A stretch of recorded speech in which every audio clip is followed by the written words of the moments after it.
Bienvenidos a nuestro estudio del libro de Números. Números se encuentra después del libro de Levítico en las Escrituras, pero en realidad continúa donde termina Éxodo. Cuenta la historia del periodo de 40 años en el que los israelitas deambulan por el desierto siguiendo a Yahvé en forma de nube y fuego, hasta que finalmente están listos para la tierra prometida. Mientras estudiamos el libro de Números, es importante recordar algunos principios generales y enfoques para estudiar la Biblia. En primer lugar, en Juan 17:17, Jesús dijo: «Tu palabra es verdad». Este es un recordatorio simple pero poderoso de que las Escrituras deben abordarse como verdades y que siempre debemos estar atentos a la sabiduría que tiene para ofrecernos. A veces, esta búsqueda requiere un periodo de debate constante con Dios y sus Escrituras para descubrir esta verdad. Parte de este debate implica el compromiso de obedecer esa verdad cuando se lucha por ella. Jesús nos dice en Juan 7:17, «Si alguien quiere hacer su voluntad, conocerá si mi doctrina proviene de Dios o si yo hablo por mi propia cuenta». Otro principio importante para recordar es que todos estos eventos a los que nos referimos aquí sucedieron realmente. Siempre hay una diferencia entre el relato de una historia y los hechos que en ella se describen, porque una historia es una interpretación simplificada de lo que realmente sucedió, pero nunca debemos olvidar que se trata de hechos reales. Eso es parte del poder de una historia. No se trata de fábulas. Hay muchas lecciones que se pueden aprender del cuidadoso registro teológico de estos eventos.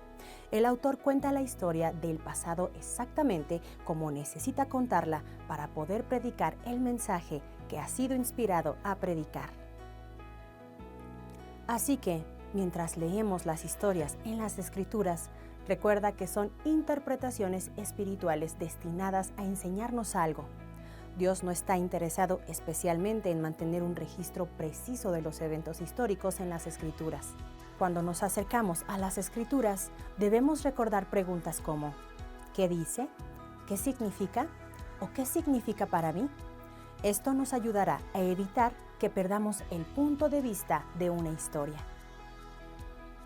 Por ejemplo, el autor puede contar la historia de la esclavitud de los hebreos en Egipto, la liberación divina de esa esclavitud y el viaje a la tierra que Dios prometió al pueblo de Israel, y puede ser tanto históricamente exacto como teológicamente valioso. Esta narración, que realmente sucedió, se puede usar para hablar de manera significativa sobre la condición humana en general y el deseo de Dios de librarnos del pecado. Dios desea que seamos libres de nuestro pecado, desea que tengamos una relación con Él. Incluso en este ejemplo encontramos la revelación de la obra de Jesús en la cruz para traer la salvación, ofrecer plena libertad y abrir un camino para que pasemos una eternidad ante Dios. Lo mejor es que esta verdad se puede encontrar sin restarle importancia a otras formas de entender la historia. Entonces, con estos principios en mente, comencemos nuestro estudio. El libro de Números recibe su nombre porque las personas son contadas dos veces. Hay un censo en los primeros 3 capítulos del libro de Números y otro censo en el capítulo 26. Cada censo es único porque entre el primero y el segundo censo ha muerto toda una generación. Vemos que el primer censo reporta 625.550 hombres mayores de 20 años, además de mujeres y niños. Cuando se hace el segundo censo, 40 años después, hay 624.730 hombres mayores de 20 años. En este segundo censo, todas las personas que fueron contadas en el primer censo están muertas, excepto Caleb y Josué. Vamos a profundizar un poco más aquí. La razón de la muerte de toda esa generación se explica en los capítulos 13 y 14. La verdad es que toda la generación, a excepción de 2 hombres, carecen de fe para confiar en que Dios cumplirá sus promesas. Durante su tiempo en el desierto, un equipo de espías es enviado a Canaán para investigar la situación. Cuando regresan al campamento, todo el equipo, excepto Josué y Caleb, intentan convencer a la gente de que, aunque la tierra es hermosa, sería imposible derrotar a sus poderosos habitantes actuales. Josué y Caleb, sin embargo, declaran la grandeza del Señor y le recuerdan al pueblo que Él no permitirá que fracasen si caminan en confianza y obediencia. Tristemente, como suele suceder, la gente escucha a los pesimistas y rechazan las palabras de verdad de Josué y Caleb.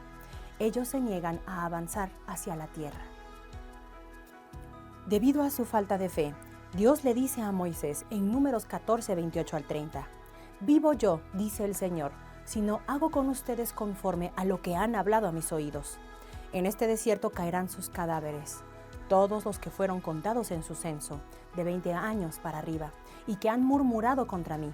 A la verdad, no son ustedes los que entrarán en la tierra, por la cual alcé mi mano jurando que los haría habitar en ella, con la excepción de Caleb, hijo de Jefone, y de Josué, hijo de Nun». Cuando llegas al capítulo 14, estas personas ya han estado vagando en el desierto por mucho tiempo. Dios les ha demostrado más de una vez que Él está y estará siempre con ellos. Él ha hecho muchos milagros para ellos. Él ha tratado de ayudarlos a construir un fundamento para su fe en Él, para que confíen en Él, para ir delante de ellos cuando llegue el momento de cruzar el río Jordán y cuando deban invadir la tierra de los malvados cananeos. Después de que los israelitas vagan por el desierto durante casi 40 años, el capítulo inicial de Deuteronomio nos dice que solo les tomaba 11 días ir directamente de Egipto a Canaán. 11 días. Esto, por supuesto, hace que todos nos preguntemos, ¿por qué no lo hicieron así? La realidad es que un pueblo intimidante y hostil ocupa la tierra de Canaán y se requiere de mucha fe y valor para superar a esas personas. Ellos no van directamente a la tierra prometida porque aún no tienen la fe suficiente para invadir la tierra de Canaán. En cambio, continúan dudando y pecando y terminan dando vueltas en círculos durante años. En muchas ocasiones, los israelitas pecan tanto que Moisés tiene que interceder por ellos ante Dios, y 10 veces Dios los perdona. Uno de estos momentos es cuando la gente se niega a entrar en la tierra prometida, a pesar de que había llegado el momento de que lo hicieran. Dios está tan enojado con ellos que está listo para borrarlos de la faz de la tierra antes de que Moisés interceda por ellos.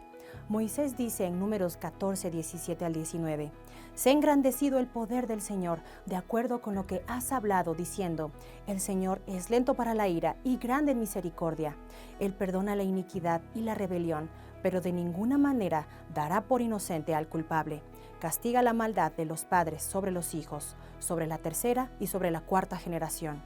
Perdona pues la iniquidad de este pueblo según la grandeza de tu misericordia, como lo has perdonado desde Egipto hasta aquí». Sorprendentemente, el Señor decide perdonarles la vida.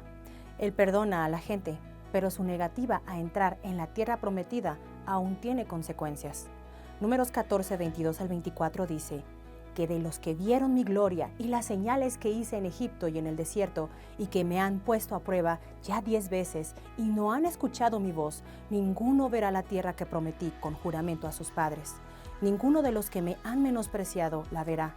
Pero a mi siervo Caleb, por cuanto ha demostrado un espíritu diferente y me ha seguido con integridad, yo lo introduciré en la tierra a la que él fue, y su descendencia la tendrá en posesión». Imagina la tristeza y el dolor por todo el campamento cuando Moisés les comunica las palabras de Dios. Después de escuchar de la tierra prometida y de prepararse para entrar en ella, la puerta ahora se les ha cerrado. Esta noticia es devastadora. Desesperados, los hombres deciden levantarse temprano a la mañana siguiente, y aunque Dios les dijo que no los traería a la tierra, de todos modos se dirigen a ella, diciendo en Números 14:40, «Henos aquí, vamos a subir al lugar del cual ha hablado el Señor, porque hemos pecado».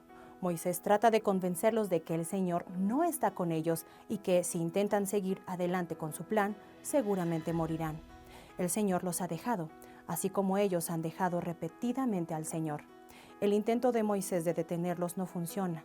El pueblo agarra sus armas a la mañana siguiente y está listo para tomar la tierra. No nos sorprende leer que son derrotados. Aquí puedes aprender varias cosas acerca de tu relación con Dios.